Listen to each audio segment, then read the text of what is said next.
Loyalty ticket. Ano, yes, nag-dinner ako guys. Ang dinner ko ay pares. Lechon pares. Ayun ang favorite ko. Kumakain ba kayo ng pares? Guys, alam nyo, noona, hindi ako kumakain ng pares. Una ko siya natikman, nasa Laguna kami. I mean, on the way kami sa Laguna. On the way kami sa Laguna, guys. Tapos parang pinakain, yun yung parang sabi nila, try natin mag-pares, ganyan. Hindi ko siya nabetan. Hindi ko siya bet. Pero parang meron kaming kinainan na pares dito. Tinry ko ulit siya. Yun yung nagustuhan ko. And guys, gusto ko sa pares yung sobrang asim. So, dinadamihan ko siya ng sobrang daming kalamansi. Like, as in, binubuhos ko talaga siya. Minsan nakakaya kasi nauubos na yung, minsan yung ano din, yung onion na green. Yeah. Hello, CJ. Oo. Yes.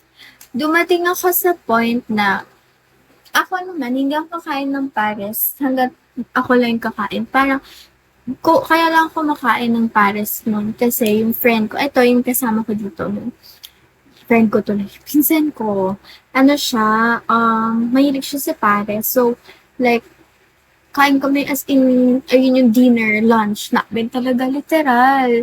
Tapos ako parang, mas masarap na pares yung tayong dalawa. Yes! Alam, ganyan ko nakilala talaga si Tanggol.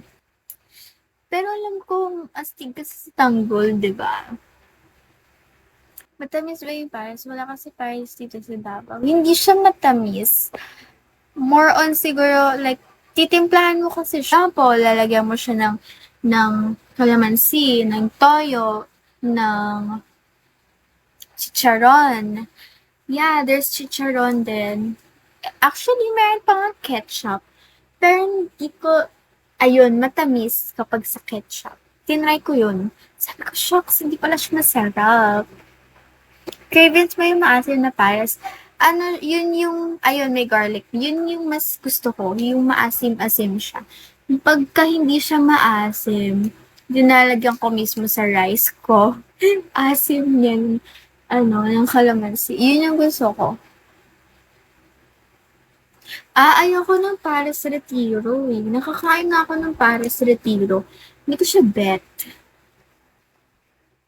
Hindi ko gusto ng Pares Retiro. Parang ano naman ako.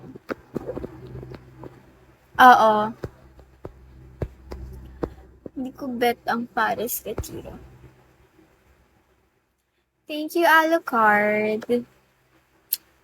Oh, dun pala pwede mag-business ng Pares eh, sa Davao. Sa Davao. Hello, Himako. How are you? Anong course ko? Ay, usapang course tayo, guys. Ang course ko ay BSIT. Bachelor of Science in Information Technology. So, nalaman ko, guys, na konti lang pala. Kasi yung ano ko, hello Himako, yung mom ng friend ko, tinanong nila, I mean yung parents ng friend ko. Sabi niya, anong course mo? Tinanong nila ako. Sabi ko, ang course ko po is, guys, may nakikita kayong parang, ayan, nakikita niyo ba yan? Yung parang paduldok? Or hindi?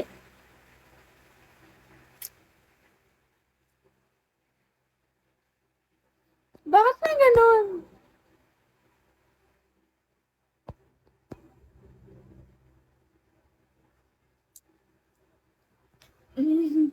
So, ayun na, yung friend ko, bakit ganun? Sa camera ko ba yun? I feel like sa camera ko. Yung friend ko, sabi nila parang, ha, bakit ka nag-PSIT? Tapos, meron talaga. Feel ko sa lighting yan. So, sabi nila, uy, wag kasi, natatakot ako. Wag ganon, hima ako. So, ayun na nga. ang tawag dito. Hello! Hi! Yes, nag-dinner na ako. Tinanong niya ako anong course na gusto ko, ganyan. Guys, bagsakan niyo na ako ng beans para naman maka-800 ako. So, thank you, Dan. Thank you so much. So, sabi niya, alam mo ba na konti lang ang IT na babae? More on mga lalaki ang tinatanggap na IT. Or like, kung makikita mo, more on lalaki ang IT. Thank you so much, Dan. I love you.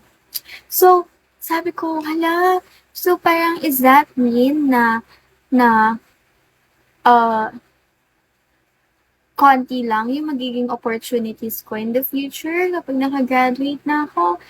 So, parang sabi ko, parang sabi nila sa ibang bansa kasi more on mga lalaki ang kinukuha. Sabi ko, shocks. Tapos tinanong nila ako. Sabi nila, ilan ang babae na classmate mo na IT?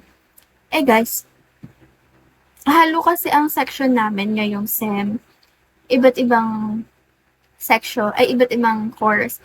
Pero next SEM, hindi, parang isang course na lang. Eh meron akong list ng mga classmate ko, pati list ng mga course nila. Doon ako napaisip. So, tinignan ko, guys, guess what? Ako lang ang babae sa BSIT. Lahat sila lalaki. Ako lang ang babae. So, doon ako hala, oo nga, no? Puro lalaki, walang babae. Hello, Trek. May balak ka itong maging hacker. Oo, i-hack ko kayong lahat. Charot. So, yun. Tapos parang doon ako napaisip na what if mag-shift na lang ako. Mag-shift na lang ako, ganyan. So, sabi ko, parang mag-tourism na lang ako. Pero tinanong ko, meron kasi ako kakilala na nag-work. IT na siya ngayon. Tapos sabi ko, sabi ko, Sir Kim, parang mag-shift ba ako, ganyan, ganyan. Pero ang sabi niya sa akin, wag daw kasi since konti lang ang mga babae na IT, mas mabilis ako makukuha kasi konti lang yung IT na babae. So, more on, mas parang advantage na rin siya. I mean, nakikita niya as advantage na rin siya kasi babae ka. Parang gano'n. So, wala na akong choice. Ayoko na rin talaga maging ireg. So, sabi ko, okay na yan. Kung hindi, di magiging call center na lang ako.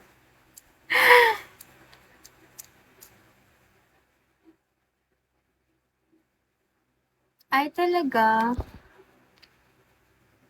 Hello.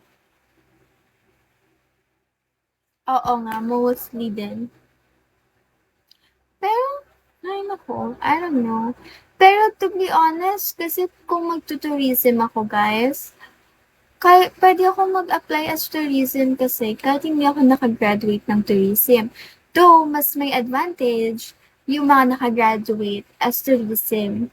Pero, ako, pwede naman ako mag-training. Like, pwede ako mag-apply and mag-training as long as pasok ako sa requirements nila.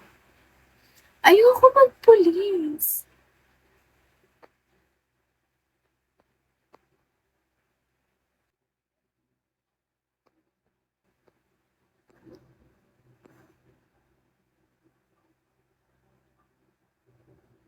Yeah. Nabubu actually, yun din yung sabi nila sa akin. Hello! Hi! Ayun sabi nila sa akin, pwede ka mag-police kasi pag IT daw gano'n. Mm. I mean, hindi naman literal police, parang yun lang yung ano nila. Wow, ng contract.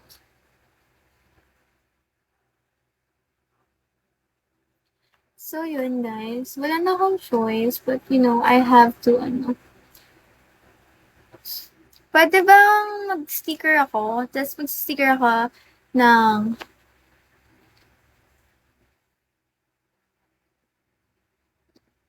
Text, Kota.